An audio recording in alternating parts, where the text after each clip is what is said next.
প্রথমবারের মতো বাংলাদেশে আসছেন বিশ্ববিখ্যাত ইসলামী বক্তা ও ধর্মীয় চিন্তাবিদ ডক্টর জাকির নায়েক, যার বক্তৃতা ছুঁয়েছে সারা বিশ্বে বহু ভক্তের হৃদয়।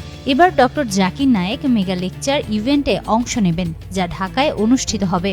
আগামী ২৮ অথবা ২৯ নভেম্বর ঢাকায় তার প্রথম প্রোগ্রাম হবে। তবে কেবল ঢাকাতেই নয়, দেশের অন্যান্য স্থানে এই প্রোগ্রাম আয়োজনেরও পরিকল্পনা রয়েছে।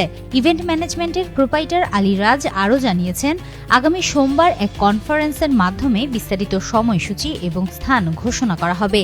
তিনি আরও উল্লেখ করেন, ডক্টর জাকির নায়েকের আগমন কোনো বাণিজ্যিক উদ্দেশ্যে নয়, এটি সম্পূর্ণ চ্যারিটি প্রোগ্রাম হিসেবে পরিচালিত হবে। ভক্ত ও অনুসারীদের দীর্ঘদিনের প্রতীক্ষার পর এই আগমন বাংলাদেশে এক গুরুত্বপূর্ণ ও অনুপ্রেরণামূলক হিসেবে ধরা হচ্ছে। ধর্মীয় শিক্ষার প্রসার, তরুণ সমাজের মননশীলতা এবং সমাজে ইতিবাচক প্রভাব বিস্তার, এসব ক্ষেত্রে ডক্টর জাকির নায়েকের বক্তব্য বিশেষ ভূমিকা রাখবে বলে মনে করা হচ্ছে।